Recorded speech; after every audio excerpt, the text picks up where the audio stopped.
Amandasınlar mı baba? Жақсы. Отырасың. Бала бүгінгі көңіл-күйіңіз қалай? Сабаққа дайынсыз ба? Жақсы. Ендеше қолыңызға жерге күнді аламыз.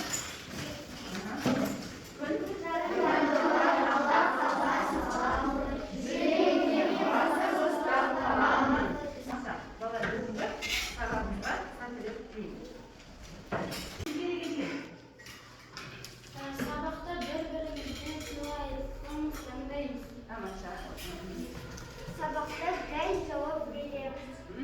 Жақсы. Уақытта алаңдаймыз. Тамаша.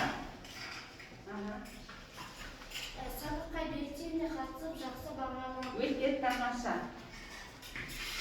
Жақсы. Бала, енді бүгінгі сабағымызда біз топ басшыларымызды сайласақ, иә? Мына топтан кімді сайлаймыз? Сезімді сайлайсыңдар ма? Ендеше бағалауға мен сезімге берейін. Сезім топтағы оқушыларға бағалап отырамыз. Мына топтан кімді сайлаймыз? Аяулымды ма? Тамаша. Мына топтан? Айымды сайлаймыз. Айым бағалап отырамыз, яғни жұлдызшалар жүйесі сұраққа бүгінгі сабағымызда біз топ басшыларымызды сайласақ, иә? Мына топтан кімді сайлаймыз? Сезімді сайлайсыңдар ма? Ендеше бағалауға мен сезімге берейін. Сезім топтағы оқушыларға бағалап отырамыз. Мына топтан кімді сайлаймыз? Аяулымды ма? Тамаша. Мына топтан? Айымды сайлаймыз. Айым бағалап отырамыз. Бүгінгі біздің өтетін сабағымыздың тақырыбы осы сөз жұмбаққа байланысты екен, иә? Сөз жұмбақтан шығады екен. Ендеше осы сөз жұмбақты шешіп көрейік. Болат қайнауда шынығады, батыр? Қайнауда шынығады, батыр майданда шынығады. Яғни бұл жерге қандай сөз жасады екенбіз? майдан. Тамаша, келесі қарайықшы. Келесі. Батыр елдің несі? Айдауы. Батыр елдің сәулеті, бал құрақтың сәулеті. Яғни сәулеті деген сөз болады екен. Тамаша, қазір көрейік қазір. Келесін кім оқиды? Жүк ауырын. Айдауы аяуын.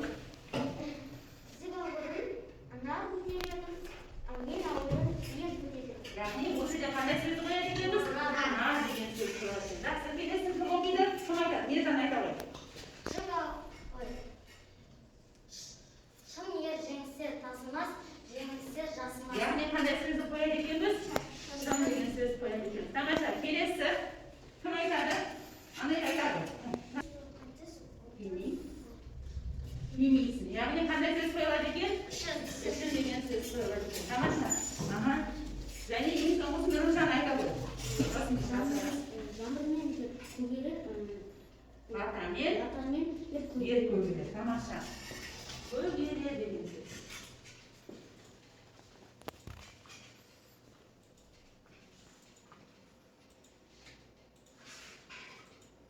Жақсы. Бала енді оқулықпен жұмыс. Кітаптан, оқулықтан 120 бетті ашамыз.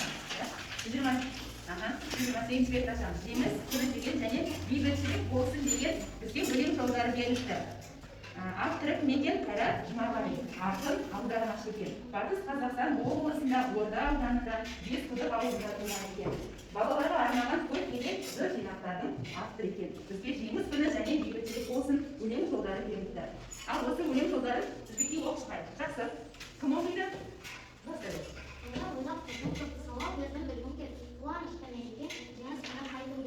Жақсы, ары айым оқи ғой. Атамдан да сұрадым, көкемнен де сұрадым, ағамнан да сұрадым, апамнан да сұрадым. Қысты бара туағым деді сұрақ бейбіт күннің бәрі де жеңіс күні сұрақ. Келесі бейбітшілік болсынды оқимыз. Сезім бастайды. Алауда күл тұрады, туған жер құлпырады, бейбітшілік болсын. Мынағымызда қандай сөздер шықты? Мәншілік деген. Бұл ат бізге таныс па? Естіп көріп едік. Яғни бұл кім туралы айтылды? Мәнші Махметова. Мәнші Махметова туралы білетіндеріңіз бар ма? Кім айтады? Айтады. Мәнші Махметова. Одан не деген? Батыр. Соғыс батыры. Батыр екен. Тамаша. Жақсы. Бала, тағы қандай қазақтың ұлы отан соғыс қыздарынан, яғни батырларын білеміз? Отан соғыс батырларын. Алия Молдағұлова, тағы? Тамаша, тағы? Tағы қайдамыз? Хиуа? Хиуа Доспанова. Тағы? Сағдат Нұрмахамбетов. Яғни тағы да қандай батырларды білеміз біз? Біздің ауылымыздан шыққан қандай батырларды білеміз? Бауыржан Момышұлы, Сағдат Нұрмағамбетов, Өтепберген Нұрмағамбетов, тағы?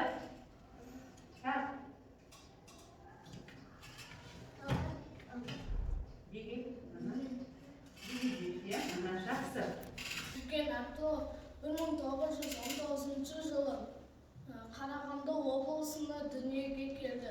1941 жылы ол академиясын тапсырып, 1942 жылы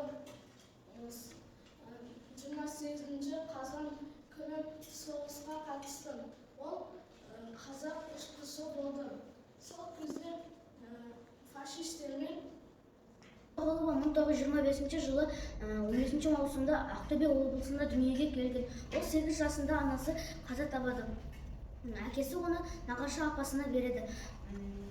Әлі Мұтықұлов шапшаң болып өседі. Ол соғыс басталғанда балалар үйінде 7-ші сыныпқа дейін оқып бітіреді. Ол өз бетінше 17 жасында майданға аттанады. Ол 30-дан асқан сарбаздың көзін жояды. Оған берген қыз атағын береді. Долина 1915 жылы Көкшетау облысы Зеренді ауылында дүниеге келген. Көрейікші, қазақ тілде, орыс тілінде, ағылшын тілінде деп аталады екен. Тамаша.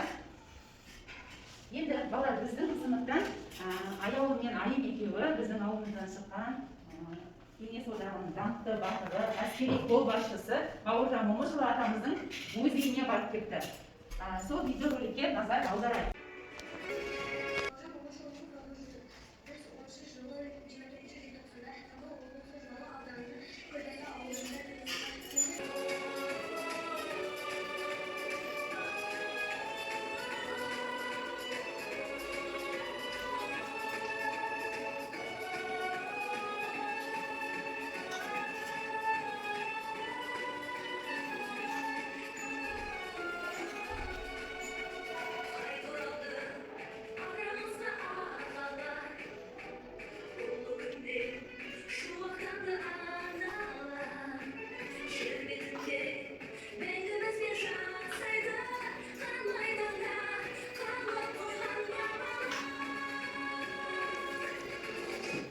Сәтімізді поэзиялық сәтке арнағымыз келіп отыр. Аяулының бізге оқып беретін өлеңі бар, соны тыңдайық. Шығады. Қайрат Жұмағалиев намысынан халқының жаратылған. Көзінде оттай жасын бар. Сан жырлар оны жаңғыртпақ. Келешек ұлы ғасырлар көкеңе қарар таңырқап. Жеңілден безіп әмендер, үлесін алған ауырдан. Күрделі біздің заманға ұқсайды қайсар Бауыржан. Аяла бұна алыста, тербеген дала бесігі. Бауыржан болып соғыста жар етті қазақ есімі. Өт кешкен отты жылдарда, шынылы өсті ертіға. Сеуіл, сұрапылдарда, даласы тұрды. Түрленіп бақша бағы, тірлік те жақсарады, бейбітшілік болса. Үйлерде құламайды, ешкімде жыламайды, бейбітшілік болса. Аналар болады аман, аналар болады аман, бейбітшілік болса. Бізде бейбітшілік болсын және жеңіс күні өлеңдерінің бөліктері бізде шатасқан. Сол бөліктерді біз енді ретке қоюымыз керек. Жақсы, айнып шыға ғой. Қай жерде қателік бар? Бейбітшілік күнінің өлең жолын бөліктерін мына қатарға, жеңіс күнін мына қатарға қойып шығамыз.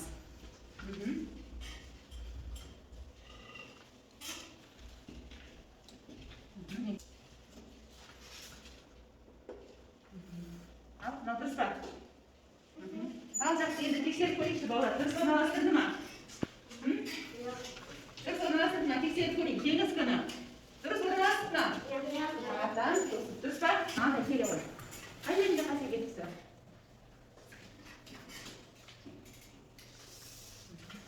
Ал енді тексеріп көрейік. Дұрыс па? Дұрыс бөлігін таптық па? Таптық, өте тамаша. Енді? Бүгінгі сабақ өте қызықты болды. Сыныптастарыма рахмет. Тамаша, келесі. Кім өзін айтып отыр? Жақсы.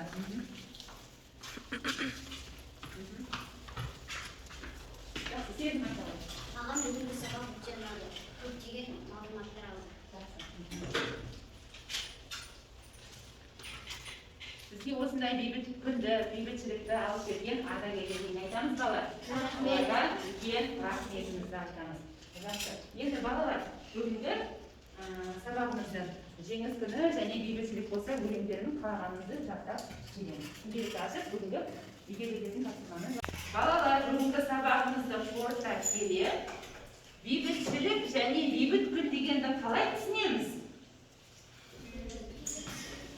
Бейбітшілік дегенімізді мен өзіміз өмір сүргенімізді соғыссыз тыныш өмір сүреміз. Жақсы. Ал бейбіт күн дегенді қалай түсінеміз? Яғни бейбітшілік болса не болады? Бейбіт күн болады екен, е? Жақсы. Балалар, сұрақ қойдық па? Сұрақты жаздық па? Кім сұрақты оқиды? Ал Қарақат оқи ғой. Жазған сұрағымызды оқимыз. Соғыстан қорқыныш сезімі болды ма? Қорқыныш сезімі болды ма? Иә? Сондай сұрақ қоя береді? Жақсы. Тағы кім қандай сұрақ қоя береді? Алайын. Соғысқа шықпас бұрын жоспарды қалай құратын едіңіз бар? Тамаша. Тағы. Оқи ғой. Соғыс кезінде ертіккен Досыңызды сағынасыз ба? Тамаша сұрақ. Тағы кім қандай сұрақ қоя береді?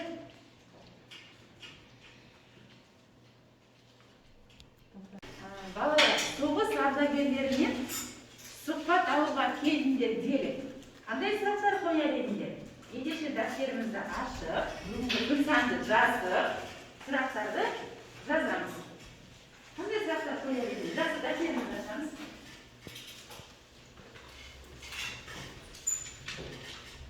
Балалар, сұрақ қойдық па? Сұрақты жаздық па? Кім сұрақты оқиды? Ал Қарақат оқи ғой. Жазған сұрағымызды оқимыз. Соғыстан қорқыныш сезімі болды ма? Қорқыныш сезімі болды ма? Иә? Сондай сұрақ қоя береді? Жақсы. Тағы кім қандай сұрақ қоя береді? Алайын. Соғысқа шықпас бұрын жоспарды қалай құратын едіңіз бар? Тамаша. Тағы оқи ғой. Соғыс кезінде ертіккен досыңызды сағынасыз ба? Тамаша сұрақ. Балалар, бейбітшілік және бейбіт күн дегенді қалай түсінеміз? Бейбіт күн дегенді қалай түсінеміз? Айым айта ғой. бейбітшілік дегенімізді тыныштықпен өмір сүргенімізді, соғыссыз еркін өмір сүргеніміз. Яғни бейбіт күн болып, бейбітшілік болса не болады екен? Бейбіт күн болады екен. Жақсы. Сендерге мен алма таратамын. Сол бүгінгі сабақтан алған әсерлерді, қандай қызықты мағлұматтарды білдіңдер, сабақты қызықты өтті ма, сол туралы жазып алма ағашына жемістерді ілеміз.